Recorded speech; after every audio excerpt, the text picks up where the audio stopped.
Hello अस्सलाम वालेकुम, कैसे आप सब लोग। उम्मीद है आप सब लोग खैरियत से होंगे, ठीक ठाक होंगे। Welcome back to my new vlog. Husband जो है ना वो पिकनिक पर गए हुए थे अपने फ्रेंड्स के साथ, तो मैं अम्मी के आई हुई थी। और मैं जब भी आई हुई होती हूँ ना अम्मी के घर पर, तो मेरी जो भतीजी हैं वो हमेशा मुझसे कहती हैं कि कोई एक्टिविटी प्लान करें। उन लोगों को बहुत शौक़ है पेंटिंग्स का। तो आज मैंने सोचा कि यहाँ की जो वॉल है ना, तो इसके ऊपर ना काफ़ी ज़्यादा सीलन आई हुई थी। वैसे तो इसके आगे ट्रॉली हुई भी होती है तो इतना नज़र नहीं आ रहा होता, लेकिन बस एक ऊपर स्विच बोर्ड के पास वाला जो एरिया है ना, तो वो एक्सपोज था और वहाँ से काफ़ी ज़्यादा चिप ऑफ हुई भी थी। तो मैंने कहा चलो इसके ऊपर ना हम पेंट करते हैं। इत्तेफाक से घर में जो थे वो पेंट उस स्पेसिफ़िक कलर का तो नहीं था, लेकिन दो कलर्स को हमने मिला कर जो है ना उस कलर का मिल बनाने की कोशिश करी। थोड़ा सा एग्जैक्ट तो नहीं बन पाया, लेकिन क्लोज़ तो हम पहुंच गए थे। तो खैर मज़ा बहुत आ रहा था पेंटिंग करने में, और वॉल पेंटिंग करने में तो बच्चों को बहुत ही ज़्यादा मज़ा आता है। लेकिन बस एग्जैक्ट कलर नहीं बन पाया था वॉल का, तो इस वजह से बच्चे थोड़े से हैप्पी नहीं थे इस वजह से। तो आखिर में फ़बिया मैडम थम्स डाउन का साइन बनाकर और वो चली गई थी, क्योंकि कलर मैच नहीं हुआ। तो मैंने सोचा कि नेक्स्ट टाइम जो है ना इसी कलर का एक पेंट लाऊंगी और फिर हम उसको पेंट करेंगे। और यहाँ पर जो है ना मेरी अम्मी इसमें मैरिनेशन कर रही थी चिकन में, चिकन तंदूरी बना रही थी। तो मैंने कहा चलो मैं इसको भी रिकॉर्ड कर लेती हूँ। और ये बहुत मज़े का बना था, मतलब बहुत टेस्टी बना था।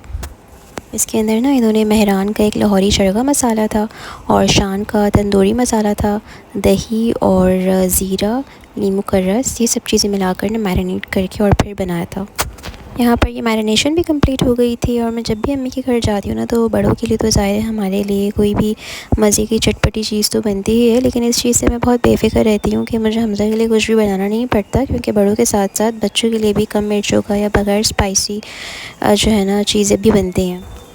और मैं भी बैठी हुई थी, तो यहाँ पर वशमा जो है वो मेरे लिए सिंघाड़े लेकर आई प्लेट में रख कर। वशमा को ना सर्व करना बहुत अच्छा लगता है, और दोनों ही फ़बिया हो या वशमा हो, तो उनको ये कुकिंग वाली जो चीज़ें हैं ना, तो ये बहुत इंटरेस्ट दिखाती हैं। अगर थोड़ा सा भी इनका इन्वॉल्व कर लो ना कुकिंग के अंदर, तो ये इतना खुश हो जाती हैं और फिर उस चीज़ को वो शौकिया खाती भी हैं। अभी भी ये बड़े तरीके से ना प्लेट में रख कर ये सिंघाड़े लेकर आई थी। फिर खैर मैंने उनको अपने साथ ही बिठा लिया था, फिर साथ में ये पील भी कर रही थी। तो ऐसी छोटी छोटी एक्टिविटीज़ के अंदर ना बच्चों को इन्वॉल्व करना चाहिए, ताकि उनके अंदर कॉन्फिडेंस बिल्डअप हो, उनको आए तरीका सलीका। और कुछ बच्चों के अंदर नेचुरल भी चीज़ें होती हैं कि मतलब उनका दिल चाहता है, शुरू से ही हमें दिखता है कि अच्छा भाई इनका इस चीज़ में इंटरेस्ट है। अच्छा खैर यहाँ पर मैं किचन में आई थी, तो अम्मी ने ना पहले इसको तवे के ऊपर ना स्टीम टाइप कर लिया था। अच्छा, इसकी अगर आपको प्रॉपर रेसिपी चाहिए हो ना, तो आप मुझे बताइएगा कमेंट्स में, तो मैं जो है ना अपने नेक्स्ट ब्लॉग के अंदर उनसे रेसिपी पूरी पूछ के इसकी पूरी तरीका जो प्रॉपर तरीका है विद क्वांटिटी मैं आप लोगों को बताऊँगी। इसकी जो चिकन थी ना वो इतनी टेंडर और इतनी जूसी थी कि वाकई में सिर्फ मुझे ही नहीं सबको बहुत पसंद आई। सबसे पहले तो जो मैरिनेटेड चिकन थी अम्मी ने उसको जो है वो थोड़ा सा स्टीम कर लिया था, उसके बाद कोयले का दम दे दिया था, तो उससे बारबेक्यू फ्लेवर भी बहुत अच्छा आ रहा था। अच्छा, इसकी थोड़ी सी जो ग्रेवी तैयार करी थी, तो अम्मी ने इस तरह किया था कि पहले प्याज को थोड़ा सा बॉईल कर लिया था और उसके बाद उसको पेस्ट फॉर्म बना लिया था। फिर ऑयल के अंदर डाल के उस पेस्ट को फ्राई कर लिया था, और जो भी चिकन की मैरिनेशन का जो भी लिक्विड पार्ट था ना, तो वो सब उसके अंदर ऐड करके और उसको भी अच्छी तरीके से भून लिया था। और फिर ये जो स्टीम हुई हुई चिकन थी, तो वो भी उसके अंदर ऐड कर लिया था। तो इस तरीके से बहुत अच्छा ना यमी सा एक डिश बन गई थी। और साथ में ना मूंग मसूर की दाल थी और राइस बॉईल कर लिए थे, तो वो एक बहुत ज़बरदस्त सा ना कॉम्बिनेशन बन गया था। अब यहाँ पर ना सुबह सुबह मैं बालकनी में आई, तो यहाँ पे काफ़ी सारे प्लांट्स रखे हुए थे, तो मैं देखने लगी, तो ये लोग भी यहाँ पर आ गए, तो फिर मुझे बताने लगे कि किस किस का प्लांट है। आई थी बेटा, छोटी सॉन्ग ये सॉन्ग हमने लगाई थी, ये उगी नहीं है। किस चीज का प्लांट है? ये भूल गई, वो भूल गई, वो भूल गई। दोनों में उसके नींबू के so do you water them? ये चाची के Okay. one is grapefruit one, no one is grapefruit, one is apple, they are mixed. Okay. यहाँ पर ना कुछ ऐसे पॉट्स भी रखे हुए थे खाली, तो उसके ऊपर भी इन लोगों ने अपने पेंट्स किए हुए थे, तो वो भी मुझे दिखा रहे थे।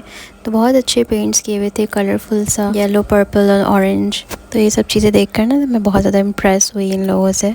वैसे प्लांट्स घर में होने चाहिए, उनकी देखभाल करना एक अच्छी एक्टिविटी हो जाती है, आपको थोड़ा सा माइंड आपका रिलैक्स हो जाता है, आप बहुत फ्रेश फील करते हैं। अब यहाँ से मैं व्लॉग कंटिन्यू कर रही हूँ अपने घर से। तो मैं अपने घर आ गई थी। तो जब अम्मी के घर से अपने घर पर आओ तो आपका पूरा जो डे होता है ना, वो आपका एक रीसेट डे होता है। आपको हर चीज़ रीसेट करनी पड़ती है।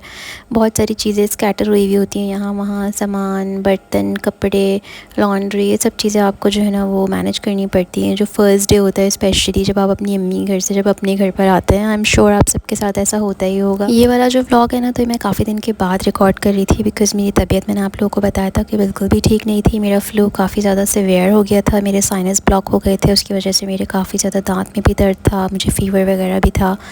तो जब मैं अम्मी के घर पर थी तो अम्मी ने मेरी काफ़ी अच्छी केयर करी, स्टीम दिलवाई, मुझे सूप वगैरह दिया। फिर तो वापस जब अपने घर आ जाते हैं तो अपने आप को तो हम बिल्कुल साइड लाइन ही कर देते हैं और फिर कामों में इतना बिज़ी हो जाते हैं कि बस अपना कुछ पता ही नहीं होता कि क्या है क्या नहीं। बट अल्हम्दुलिल्लाह मैं काफ़ी बेटर फ़ील कर रही हूँ अब। तो आज मैंने सोचा था कि मैं जो है ना वो कढ़ी बनाऊँगी। तो मैं हमेशा जो है ना कढ़ी बनाने से पहले अपनी अम्मी की रेसिपी निकालती हूँ, और इस तरीके की जो कॉम्प्लिकेटेड चीज़ें होती हैं ना, तो मैं हमेशा उनको लिस्ट कर लेती हूँ, रेसिपी भी निकाल कर स्टिकी नोट्स के ऊपर, ताकि बार बार मोबाइल भी ना खोलना पड़े। क्योंकि आपके किचन में होते हैं, कभी कभी आपके हाथ गंदे होते हैं, कभी गीले होते हैं, तो वो फिर मोबाइल भी आपका स्पॉइल होता है। तो मैं स्टिकी नोट्स के ऊपर लिख कर और उसको स्टिक कर लेती हूँ अपनी वॉल के ऊपर, ताकि हर रेसिपी जो है ना, मेरी पूरी रेसिपी मेरी आँखों के सामने ही होती है। तो जितनी बड़ी मुझे सर्विंग साइज़ बनाना होता है ना, तो उसी के हिसाब से मैं रेशियो प्रोपोर्शन को थोड़ा ऑल्टर कर लेती हूँ और फिर उसी के हिसाब से पूरी रेसिपी लिस्ट कर लेती हूँ और फिर उसी को फॉलो कर लेती हूँ। अच्छा, ये वाली जो रेसिपी है ना कढ़ी की, एक तो बनती बहुत अच्छी है और प्लस ये कि इतनी सिंपल लगती है मुझे और इतनी ईजी लगती है कि मुझे ऐसा लगता है कि कढ़ी बहुत झटपट बन जाती है मेरी इस तरह। अच्छा, हमज़ा को ना पहले मैंने सुला दिया था, फिर मैं किचन में आई थी। सबसे पहले मैंने सोचा कि पहले मैं कढ़ी चढ़ा दूँ, बाकी सारे काम तो साथ साथ चलते ही रहेंगे, और जब तक बाकी सारे काम हो जाएंगे तब तक कढ़ी भी प्रिपेयर हो जाएगी। तो फिर उसके अंदर पकौड़े डाल के और फिर उसमें बघार लगा दूँगी। अच्छा, दही जो है ना, मैंने यहाँ पे हाफ़ केजी लिया था, हाफ़ केजी दही था, और इसके लिहाज से मैंने 1 कप जो है ना इसके अंदर बेसन ऐड करना था।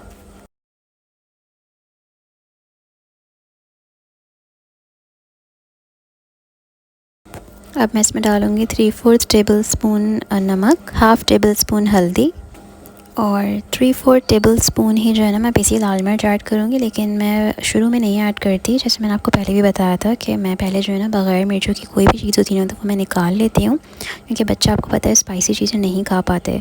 उसके बाद एंड में जब मैं फीका निकाल लेती हूँ, उसके बाद मैं उसके अंदर लाल मिर्चें जो है वो भी ऐड कर देती हूँ। अब साथ में ना मैं इसमें 2 मीडियम साइज़ के जो है ना प्याज मोटी मोटी काट कर वो भी ऐड कर दूँगी और 2 लहसुन के जवे ऐड कर दूँगी। बस मैं इन सब चीज़ों को जो है ना वो ब्लेंडर के अंदर डालूँगी और अच्छी तरीके से मिक्स करूँगी, और फिर मैं इसको पतीली में डालकर और फिर अच्छा खासा पानी डालकर और फिर हल्की आंच के ऊपर चढ़ाने पकने छोड़ दूँगी।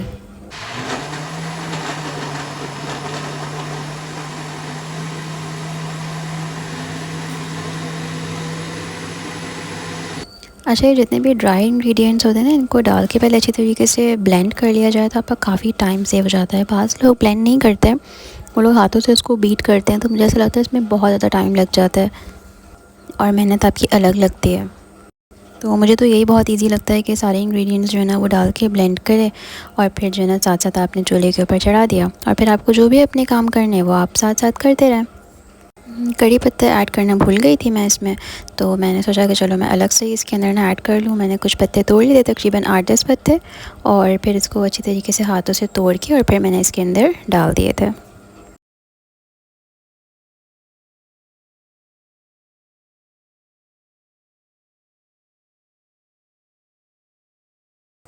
फिर खूब सारा पानी ऐड करूँगी और फिर हल्की आंच के ऊपर इसको पकने छोड़ दूँगी। कढ़ी का यही रहता है कि जितनी देर कढ़ी पकती है ना, आपकी कढ़ी का टेस्ट उतना खुल के आता है। लेकिन अब ऐसा भी ना हो कि कढ़ी ना हो तो पाए बन जाए, मतलब 1 घंटा भी मुझे लगता है कि हल्की आंच के ऊपर 1 से 1.5 घंटा भी पक जाए ना तो वो इनफ़ है। सिमिलरली पकौड़ों के भी जितने इंग्रेडिएंट्स थे वो सब भी मैंने ब्लेंडर में डाले और उसको अच्छी तरीके से ब्लेंड किया और फिर एक बोल में निकाल लिया। पकौड़ों के लिए मैंने लिया था 1.25 कप बेसन और उसके अंदर मैंने वही 2 लहसुन के जवे ऐड किए, 2 मीडियम साइज़ की प्याज ले ली थी, साथ साथ हरी मिर्चें ले ली थी, हाफ़ टेबल स्पून लाल मिर्च पाउडर, हाफ़ टेबल स्पून कुटा धनिया, 1/4 टीस्पून मीठा सोडा, 1 टीस्पून दही और नमक। ये सब चीज़ें ऐड करके मैंने इसको भी अच्छी तरीके से ब्लेंड कर लिया था और फिर एक बोल में निकाल लिया था। और फिर मैं इनको फ्राई कर लूँगी। और आप जैसे स्टार्टिंग में 1-2 पकौड़े जो है ना फ्राई करके टेस्ट करके चेक भी कर सकते हैं। आपको कोई भी नमक या मिर्ची अपने हिसाब से ऑल्टर करनी हो तो वो भी आप कर सकती हैं। अब हाथ के हाथ ना मेरा जो किचन टॉवल है तो उसी से मैं मशीन भी साफ़ कर रख दूँगी। हार्डली 1 मिनट भी नहीं लगता और वो साफ़ हो जाता है। यूँ ही ऐसे छोटे मोटे काम हाथ के हाथ आप करके रखते रहते हैं ना तो आपकी चीज़ें साफ़ रहती हैं। अच्छा, अभी ना मेरे पास टाइम था तो मैंने कहा चलो ये वाला काम भी कर लूँ। मेरी जो किचन के पीछे वाली जो विंडो है ना तो ये काफ़ी ग्रीसी हो जाती है बिकॉज़ ऑब्वियसली सारे फ्यूम्स वगैरह होते हैं किचन के अंदर। बिल्कुल चूल्हे के पीछे ही लगी हुई है और मेरे कोई एग्जॉस्ट भी नहीं है किचन के अंदर। तो इसको मुझे ना हर कुछ दिन के बाद निकाल कर ना वॉश करना पड़ता है, वरना ये साफ़ नहीं होता है। इसको मैंने लगे हर तरीके से साफ़ करने की कोशिश की लेकिन ये नहीं होता है। इसको निकाल कर ही मुझे वॉश करनी पड़ती है। तो अभी मेरे पास टाइम था तो मैंने कहा चलो मैं इसको निकालती हूँ और इसको साफ़ करती हूँ। मैंने ना पानी लिया, उसके अंदर मैंने ना डिश वॉशिंग जो पाउडर होता है ना मैंने वो डाला और साथ में ना मैंने ग्लव्स पहन लिया हाथ में, क्योंकि वरना आपके हाथ ख़राब हो जाते हैं इससे ना। और फिर जो स्टील वूल होता है ना तो मैंने उसकी मदद से इसको साफ़ करना शुरू किया। तो पहले मैंने इसको गीला कर लिया था और उसके बाद जो है ना मैंने इसको यहाँ पे ये स्क्रबिंग करना शुरू करी इसकी। तो आहिस्ता आहिस्ता जितना भी ग्रीस और जो भी मिट्टी वगैरह जो जमी हुई थी तो वो आराम से इससे फूल गई थी और फिर जो है ना वो निकल भी गई थी।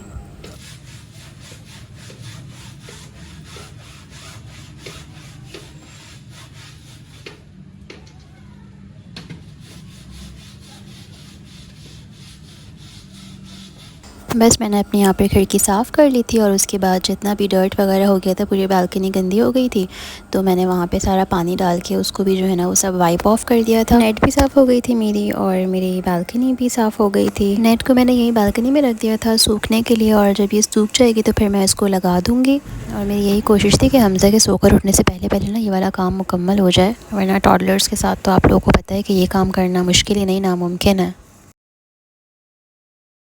अब आप ये देखें पूरी खिड़की जो है ना वो साफ़ हो गई है और जितने भी इसके होल्स थे ना वो सब क्लियर हो गए। अभी भी पूरी तरीके से नहीं सूखी है, जब पूरी सूख जाएगी तो जितने भी होल्स में पानी है तो ये भी सब साफ़ हो जाएगा। तो ये वाला काम ना मैं काफ़ी दिन से सोच रही थी करने के लिए, आज फाइनली हो ही गया। और अपने हाथ से जो काम करने में आपको एक सेटिस्फेक्शन मिलता है ना तो वो I think this is beyond explanation. लेकिन ये ना कुछ दिन के बाद दोबारा से गंदे हो जाएगी क्योंकि बिल्कुल ये चूल्हे के ऊपर ही लगी हुई है और एग्जॉस्ट है नहीं, तो वो ज़ाहिर है फिर से ग्रीसी जो है ना वो हो जाएगी। तो फिर से साफ़ कर लूँगी तो फिर साफ़ हो जाएगी। अब यहाँ पर ना मेरी कड़ी भी जो पक रही थी तो बस बीच बीच में ये होता है कि इसमें चमचा चलाना होता है ताकि आपकी नीचे से लग ना जाए। और जब ये पक ही रही थी ना तो बिलीव में इतनी अच्छी खुशबू पूरे घर में फैल गई थी। अच्छा, कड़ी चावल जो है ना मुझे ऐसा लगता है कि बहुत एक इकोनॉमिकल डिश है क्योंकि आपको इसके अंदर जो एक्चुअल में जो कॉस्टिंग पड़ती है वो आपको सिर्फ दही की पड़ती है। और अगर आप वैसे भी देखें कि मैं इससे पहले जब भी कड़ी बनाती हूँ ना तो जैसे जितनी दही लेती हूँ ना तो उसकी इक्वल अमाउंट में जो है ना दही का पानी भी लेती हूँ। तो उससे क्या होता है कि एक तो आपकी कड़ी ज़्यादा क्वांटिटी में भी बन जाती है और आपको इतनी एक्सपेंसिव भी नहीं पड़ती। लेकिन अभी तो फ़िलहाल मेरे पास कड़ी का पानी मौजूद नहीं था तो सिर्फ दही ही थी तो मैंने वही यूज़ कर ली थी। अब जैसे सपोज़ अगर आप आधा किलो दही से कड़ी बना रहे हैं तो उसमें जो आपकी कॉस्टिंग होगी वो दही की होगी और जो दूसरा जो एक मोटा खर्चा होगा वो बेसन का होगा और राइस का होगा। तो इससे ये होगा कि तकरीबन आराम से आपके जो है ना वो 8 अफराद तो आराम से पेट भर कर जो है ना वो खाना खा सकते हैं। इवन कि अगर आपकी कोई छोटी मोटी गैदरिंग भी हुई है घर में तो आप ये वाली डिश आराम से बना सकते हैं। अब ना मैं इसका नमक और मिर्ची वगैरह भी चख लूँगी जब मुझे लगेगा कि अच्छी तरीके से पक गई है। तो उसके बाद मैंने जो है ना इसकी बगैर जो स्पाइसेस वाली होती है कड़ी तो वो मैंने पहले निकाल ली थी और फिर इसके अंदर मैंने लाल मिर्ची भी ऐड कर ली थी और फिर अच्छी तरीके से मिक्स कर लूँगी। अब दूसरी तरफ मैंने ऑयल गरम करने रख लिया था। यहाँ पर सबसे पहले जो है ना मैं चेक कर लूँगी डाल के, जैसे ही ऊपर आ गया था तो मतलब ऑयल गरम हो गया। अब जैसे ही मैंने इसके अंदर फ्राई करने के लिए पकौड़ों का बैटर ऐड किया तो पकौड़े तो बिल्कुल ही बिखरने से लगे। तो अब मैंने कहा अब क्या होगा, ये तो काफ़ी ज़्यादा इसका मतलब कि लिक्विडी बैटर बन गया। खैर मैंने इसको पूरा फ्राई होने दिया और उसको निकाल लिया। मैंने सोचा कि ये भी ऐड कर ही दूँगी कड़ी के अंदर जैसे तैसे हुआ है, लेकिन फिर जो बैटर था ना तो उसके अंदर मैंने बेसन की क्वांटिटी बढ़ाई तो उसको थोड़ा सा और जो है ना वो थोड़ा थिक बैटर बनाया इसका। असल में मिस्टेक मुझसे ये हुई कि मैंने बैटर बनाकर ना छोड़ के रख दिया था इसको ना, तो जो प्याज वगैरह इसके अंदर डली हुई होती है तो प्याज ने अपना पानी छोड़ दिया तो बैटर रन ही हो गया था। फिर मैंने बेसन मिलाकर इसको थोड़ा थिक किया और फिर मैंने जो है इसको दोबारा से फ्राई करने के लिए कोशिश करी कि डालूँ। फिर देखती हूँ कि फैल रहे हैं या नहीं फैल रहे पकौड़े। अब ये मैंने निकाल लिए हैं और जो थोड़ा सा थिक बैटर बनाया है तो अब वो डाल के देखूँगी। अब मैंने दोबारा बैटर जो है ना वो इसके अंदर फ्राई करने के लिए डालना शुरू किया, तो अल्हम्दुलिल्लाह मेरे जो पकौड़े थे वो बिल्कुल सही फ्राई होना शुरू हो गए और वो टूटे नहीं, बिखरे नहीं। बस कभी कभी ऐसे ब्लंडर्स हो जाते हैं हम लोगों से। वो तो शुक्र है कि घर में बेसन जो है वो सरप्लस क्वांटिटी में मौजूद था, तो वो मैंने बैटर के अंदर ऐड करके उसको थिक किया और फिर जो उसको सही करके फ्राई करना शुरू किया, वरना बहुत मुश्किल हो जाती। अच्छा, पकौड़ों को भी इसी तरीके से ना आप शुरू में लाइक 1-2 फ्राई करके और फिर उसको टेस्ट कर सकते हैं। अगर आप में उसको नमक मिर्चें कम ज़्यादा जो भी करनी हो आप उसको एडजस्ट कर सकते हैं उसके बैटर में। लेकिन ये वाली जो मेरी रेसिपी है ना, ये इतनी अच्छी रेसिपी है कि मैं इसकी रेशियो प्रोपोर्शंस मतलब जितनी मुझे क्वांटिटी बनानी है उसके हिसाब से एडजस्ट करके जो है ना जब भी फॉलो करती हूँ, तो मुझे कभी इसमें कोई ऐसी चीज़ की ज़्यादती या कमी लगती नहीं है। बस मैं बैटर इसमें डाल ली जा रही थी ताकि पकौड़े जो है वो फ्राई होते रहें, और फिर जब ये फ्राई हो जाएंगे इनको निकाल लूँगी। फिर जब नेक्स्ट बैच होगा वो डालूँगी, उनको फ्राई करूँगी। और जब सारे पकौड़े मेरे फ्राई हो जाएंगे तो जो ऑयल इसमें कढ़ाई में रह जाएगा तो उसको जो है ना मैं अच्छी तरीके से पहले छान लूँगी और फिर उसी को जो है ना भगाड़ के लिए भी इस्तेमाल करूँगी। अच्छा, भगाड़ का मैं रिकॉर्ड नहीं कर पाई थी, लेकिन मैं आप लोगों को वर्बली इस तरह बता देती हूँ कि मैंने इसके अंदर भगाड़ के लिए प्याज ली थी, साबुत गोल लाल मिर्च ली थी, कड़ी पत्ते और ज़ीरा। हमारे घर में तो सबको कड़ी जो है वो चावलों के साथ ही पसंद है, लेकिन सबकी अपनी अपनी चॉइस है। कुछ लोगों को रोटी से ज़्यादा कड़ी अच्छी लगती है, तो वो उसको प्रेफरेंस देते हैं चावलों के ऊपर। अब यहाँ पर जो मेरी कड़ी है ना वो अच्छी तरीके से पक गई थी और इसका टेस्ट भी बहुत खुल के आ गया था, लेकिन अभी ये थोड़ी गाढ़ी है। तो मैं इसमें क्या करूँगी कि थोड़ा सा पानी ऐड करूँगी, इसको दोबारा से हल्का सा पकाऊँगी और फिर इसके अंदर पकौड़े ऐड कर दूँगी और फिर भगाड़ लगा दूँगी। आपको जितनी कंसिस्टेंसी रखनी होती है ना कड़ी की, आप उससे थोड़ी सी रनी रखते हैं, क्योंकि पकौड़े जो है ना अच्छा खासा मॉइस्चर एब्जॉर्ब करते हैं और प्लस जब कड़ी ठंडी भी होगी तब भी ये गाढ़ी हो जाएगी। आज के मेरे व्लॉग में बस इतना ही था। उम्मीद है आप लोगों को मेरा ये व्लॉग अच्छा लगा हो तो प्लीज़ लाइक और सब्सक्राइब करना ना भूलें। मुझे अपनी ढेर सारी दुआओं में याद रखें। मिलते हैं आपसे एक नई वीडियो में कुछ नई बातों के साथ। टिल देन अपना बहुत सारा ख्याल रखें। अल्लाह हाफ़िज़।